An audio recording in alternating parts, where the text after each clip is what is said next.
Vous écoutez Radio Panique.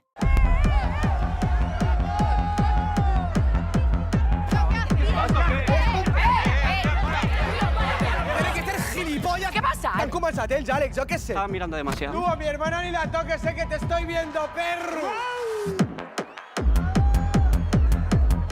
¿Quién es este tío? Ni puta idea, tío. En el baño del fondo, ¿eh?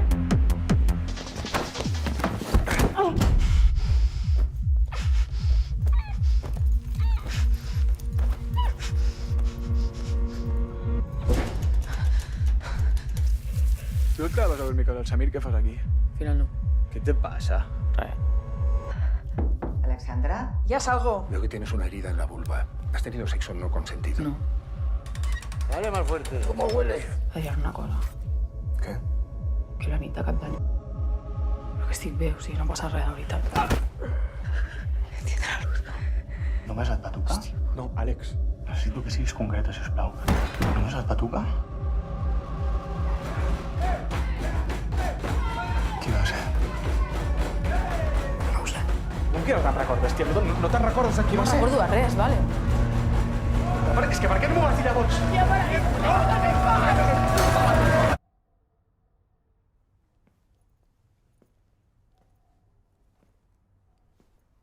Este suceso inesperado me vino, me ha destrozado el ánimo. Perdida estoy, ¿vale? Quiero morir, amigas, quiero morir. Todas las criaturas que tienen mente y alma, no hay especie más mísera que la de las mujeres.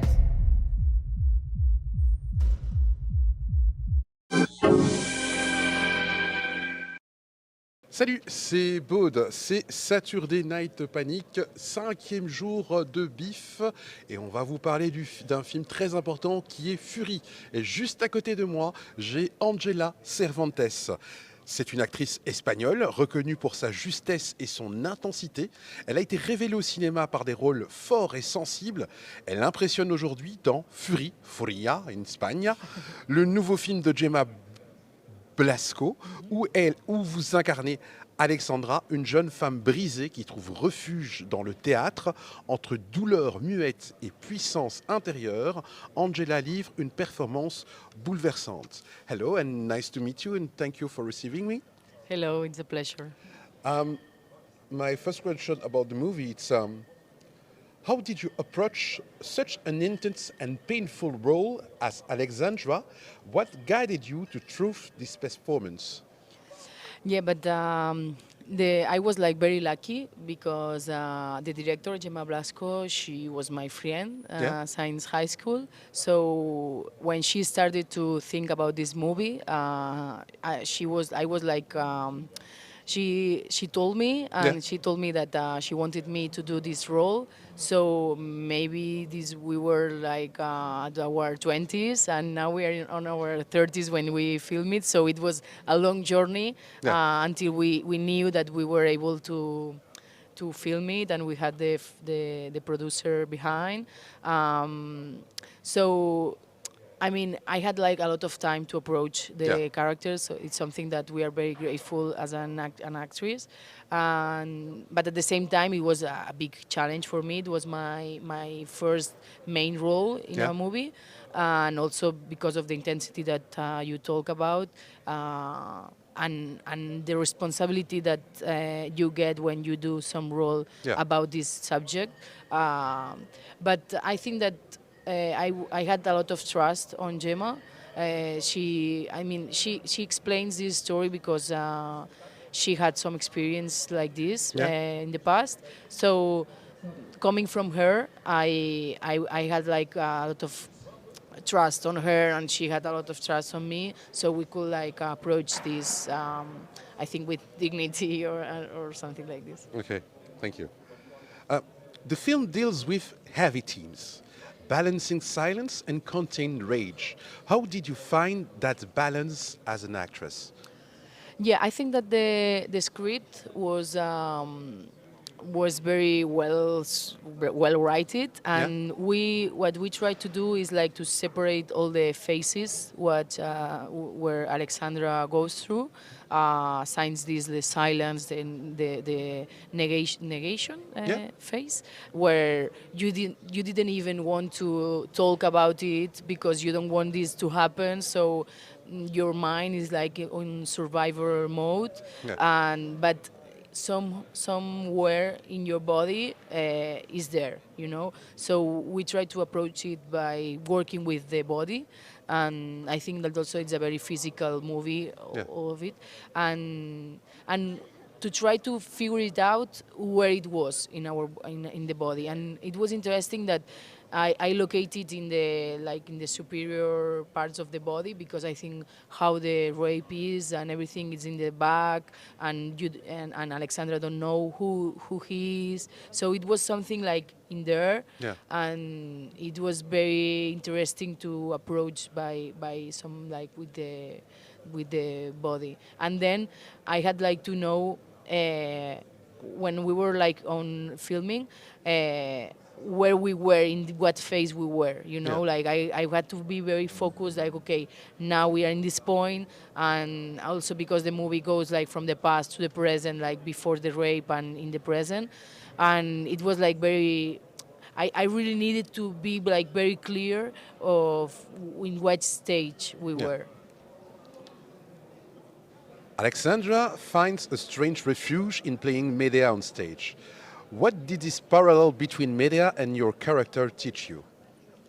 I mean, it was very inspiring, and it was one of the parts that we had like to work on it like harder, because it was very interesting that Medea was there, no? That Alexandra somehow uses Medea to canalize all this rage and all these emotions that she has inside, and it's something that. And as an actress, we love to do it, through our characters, and also I did it with Alexandra, So it was like something that I was doing it with Alexandra, and Alexandra was doing it with Medea, And it was very interesting, as I said, that Medea was there, because is a character that reappropriates her own revenge, and it's something that Alexandra dreams of doing it, and to be able to approach this through arts, and think that it's very liberating and very healthy too. Yeah. How was your collaboration with Gemma Blasco? Did she ask anything from you that challenged your usual way of working? I will say that maybe everything. Everything it was very challenging for me. But what we were talking about the parts of the theater, I was kind of afraid of it, because to represent theater on cinema, sometimes it's hard to find the line and to find the balance. Because I had like to interpret a woman that is an actress, and he's not being good at it, because he had like the trauma on her, so it was like difficult to find the balance, and I think that we got it, but it was one of the things that it was like harder, I think, for me. Thank you. Your portrayal of silence is incredibly powerful. How did you prepare for the scene where Alexandra says nothing yet expresses everything? Yeah, I think that this helped me, an exercise that Gemma does before when in the preparation, that it was like an interview she does an interview to the character. Yeah. It's like, and Gemma's is like an interviewer or kind of a psychologist, that you have to be there and answer her questions, and in different phases, when the rape happened or before it, and when the rape happened and when she never told anyone, when we were doing these impros, I realized that, man, that the silence, you needed the silence. Yeah. Because you don't want even to express it, and maybe it's very harmful for you to keep it, but how you also kind of want to explain it because you want help, but at the same time it's too hard for you Yeah. to explain it. So it was very interesting for me as a person to experience also that and to be able to empathize with all the victims that go through these tragedies, and so I think that these impros helped me a lot to find this way to be in silence, but with a lot of things happening inside, Yeah. and being kind of contentious with the emotions, but trying to. And also when we were filming, Gemma was guiding me, like, okay, now maybe you have to show more, or maybe you have to try to that. You don't want your brother, for example, in the movie Yeah. to know it, don't. But it was like a very millimetric work, and also until the end, until the set, when we were on set. Yeah, thank you. Mhm. The film feels like a modern tragedy. Do you see it as a cry, a warning, or a release? Oh, interesting question. I think that it can be a release to a lot of people, and now that is on cinema, and we have a little bit of the feedback of people, and a lot of women approach us, and they feel that it's very good represented, and they feel like liberation of having some reference on fiction. No, I Yeah. think that we are used to see men violent, or men expressing their rage, but we are not used to watch women like this. No, when you see a woman in real life that is anger, or she's mad, the reaction of people is kind of like, oh, Yeah. she's crazy. What's happening with her? And I think that if we start to represent this all kind of women and not the perfect victims on films, we can help, and we Yeah. can do something. So it was your first beef? It was your first time at the beef? Yeah, yeah. So what do you hope the audience feels or take with them after watching the film? I mean, I would like, because I think that it's a very joyful festival, Yeah. for what I felt with the vibes, and I think that they can enjoy it, despite of the tragedy and despite of the content that it's hard, but at the same time there are a lot of cinematography, and there are a lot of cinematographic language, that I think that as the audience that they are very how do you say that? That they love cinema, and they know a lot of. In French we say cinéphile. Sí, cinéfilos in Yes, Spain. yes. And this is something that they can, I think that they will be able to appreciate, the whole experience of watching this movie that offers, I think, something different, or not a conventional narrative. Yeah. I think that they can really enjoy it. After this movie, what is your future? Do you have any future project? Look, the truth is that I'm very tired. I was 2 years working a lot, and now it's in maybe 1 month everything is going out, and it seems that in Spain, at least, it seems that I'm working a lot, but it was the work for 2 years. And after that movie, I did a theater play about also a group rape, and I was the victim, and I got really tired of it. I mean, my body is tired and needs to rest. And I will try to this year, at least, that the following months, to rest a little bit and take care of myself. And I just catch something just with my colleague just earlier. Yeah. Why did you erase your social network? Oh, yeah. Yeah, man. It was like a fight that I had for a long time. I've never been a huge fan of social media, and I got tired soon. And also, I was not finding anything good for me in there.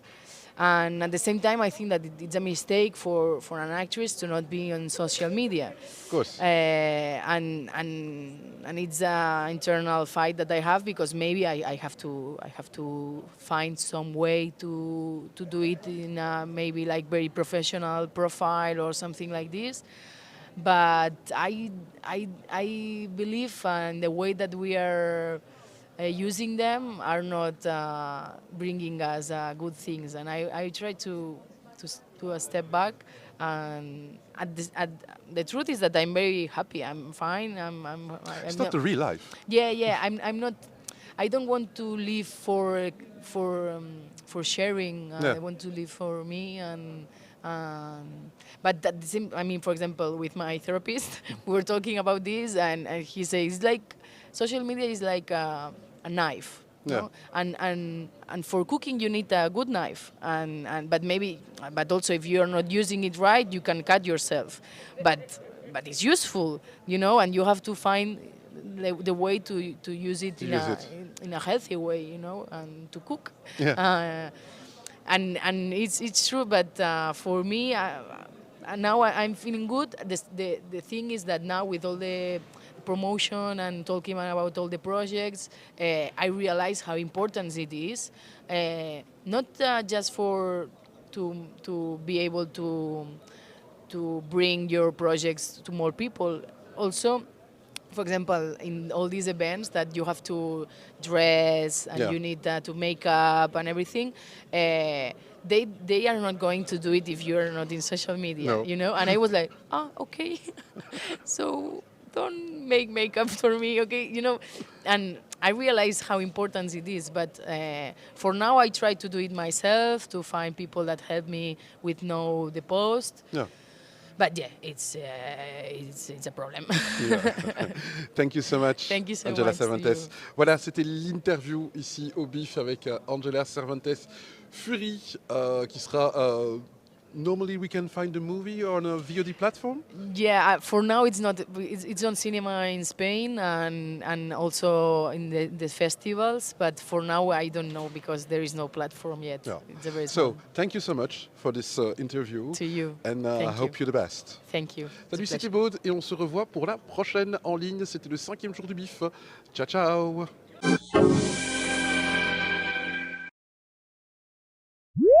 Vous écoutez Radio Panique.